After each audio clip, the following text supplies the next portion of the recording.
ছোটিমণি, ছোটিমণি, আরে ও খেয়ালি দিদিমণি, আরে শিগগির দোতলা থেকে নিচে নেমে আসুন গো, নেমে আসুন। একটা আনন্দের খবর আছে, আনন্দের খবর। এই চৌধুরী ভিলায় খুব শিগগির বিয়ের সারাই বাজ দিয়ে চলেছে। কি বলছো রঘুদা? কিসের সানাই? কার জন্য সানাই বাজছে? পদ্মমণির বিয়ে গো, আমাদের সাহেব এই পদ্মমণির বিয়ে ঠিক করেছে। আচ্ছা, আজকাল কি তুমি জেগে জেগে স্বপ্ন দেখা শুরু করে দিলে নাকি রঘুদা? মানে তুমি কি আমার কথা বিশ্বাস করছো না বুঝি? না, তোমাকে এই কথাটা কে বলেছে শুনি? কিংসন বাবু? আগে আমি চৌধুরী, সুপর্ণের বিয়ের কথাটা আমি রঘুদাকে বলেছি। আচ্ছা কিংসন বাবু, আজকাল কি আপনি ম্যানেজারি ছেড়ে দিয়ে জ্যোতিষ চর্চা শুরু করে দিয়েছেন বুঝি? আপনি এমন ভাবে কথা বলছেন কেন? সুপর্ণাদির বিয়েটা নিয়ে আপনি কেন গুজব ছড়াচ্ছেন? আপনি চৌধুরী, আমি কোনো গুজব ছড়াইনি। তুমি মিছে মিছে রাগ করছো ছোটিমণি। এই ম্যানেজারের কথা মিথ্যে কিন্তু বলেনি। আমি তো নিজের চোখে দেখে এলুম।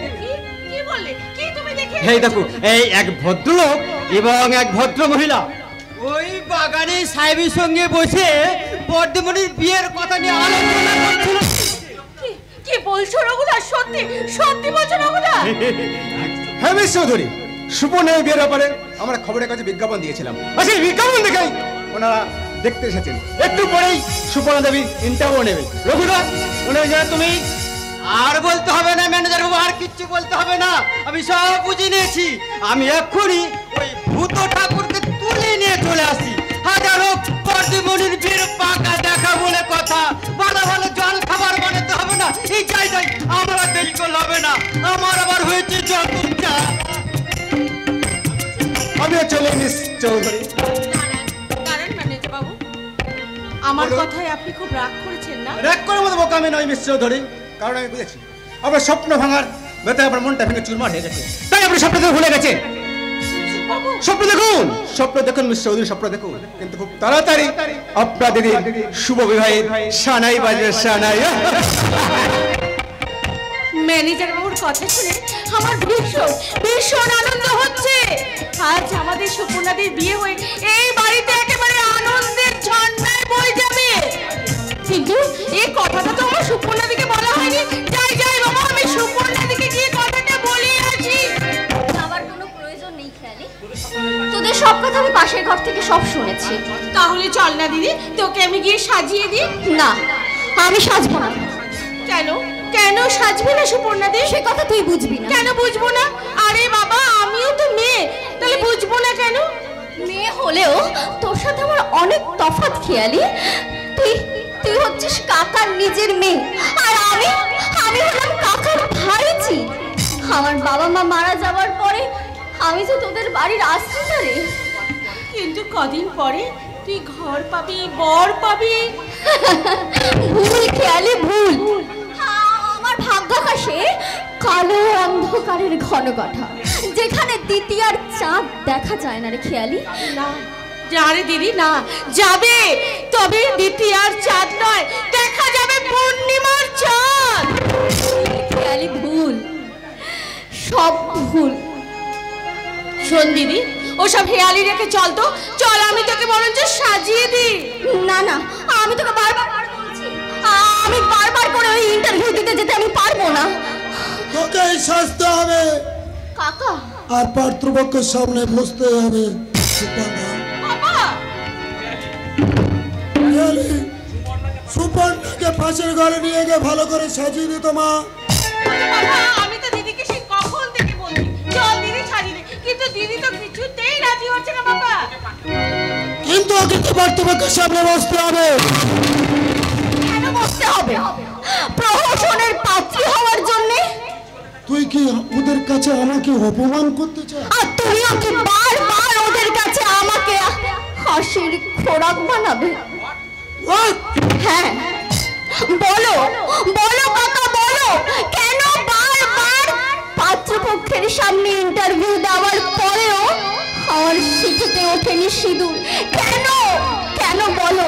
যদি জবাব না দিই, জল জল তুমি ওকে দিদির পথে পা বাড়িয়ে চলতে চাইছো বাবা? বলো না, বলো ওই দিদির কথাই তুমি জবাব দাও। আমি কারোর কথা জবাব দেবো না। কিন্তু কিন্তু আমি যে জবাব পেয়ে গেছি কাকা। আমি জেনে গেছি কোনো এক অজানা কারণে আমি কোনোদিনই বিয়ে করতে পারবো না। কিন্তু আমরা যে অজিতেশ বাবুকে কথা দিয়েছি সুপর্ণা, তাই না?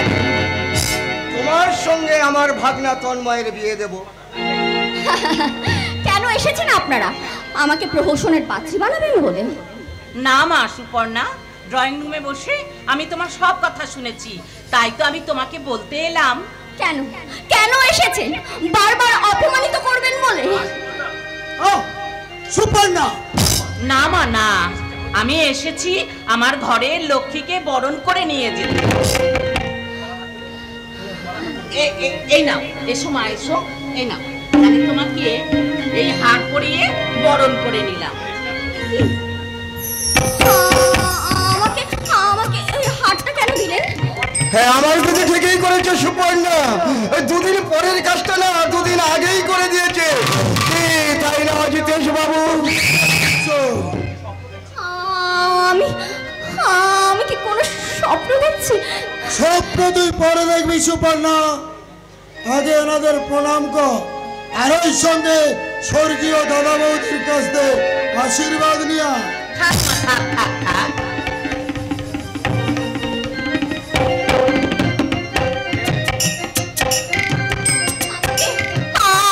আমাকে ক্ষমা করে দাও কাকা।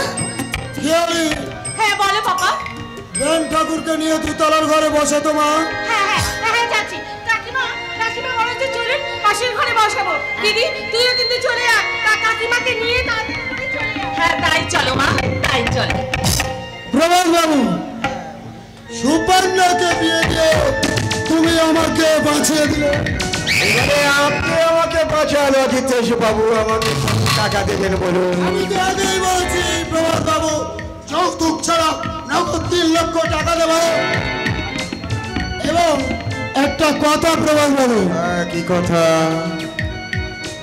সুপর্ণা যে কোনোদিন মা হতে পারবে না, এই কথাটা কিন্তু কেউ জানতে পারবে না তো? এই না, এমনকি আমার দিদি ভারতী দেবীও না। কথাটা আপনি যেমন গোপন করে রেখেছেন, আমিও গোপন করে রাখবো। আপনাকে অশেষ ধন্যবাদ। আরে মশাই, শুকনো ধন্যবাদ দিলে কি চলবে? এত বড় একটা কথা আমি গোপন করে রাখবো, আমাকে পারিশ্রমিক দেবেন না? শুধু হাত কি মুখে ওঠে বিহারী মশাই, আমাকে 1 লাখ টাকা দিতে হবে। তাহলে আপনার ভাইজির বিয়ে কোনোদিন হবে না, আপনার গলার কাটা গলায় থাকবে। ঘরের মধ্যে আমি উপরে ফেলবো প্রভাত বাবু। তাই নাকি? তার জন্য আপনার দালালি বাবদ 1 লাখ টাকা দিলাম। এই মশাই, এই টাকার কথাটা যেন আমার দিদি আর জামাই বাবু দুটোর বাচ্চা জানতে না পারে। বেশ, টাকা দিলাম।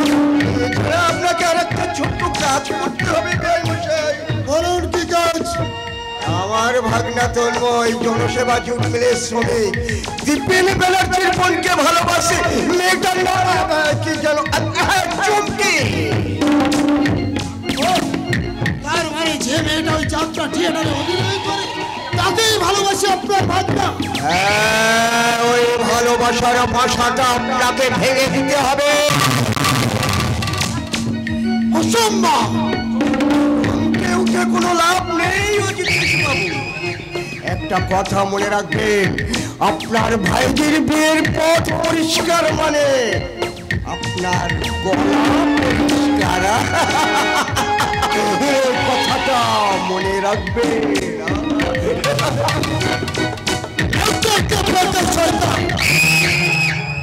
কিন্তু ওই শয়তানটাই সুপর্ণাকে এই বাড়ি থেকে তাড়াবা প্রধান অস্ত্র।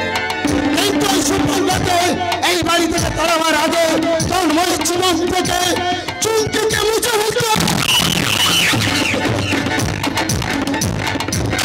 শুনেছি ওই চুমকিকে পেতে নিতে চায় আমার বিশ্বস্ত কর্মচারী শৈবা। এই কাজে আমি তাকেই ব্যবহার করব। আর চুমকির দাদা দিবে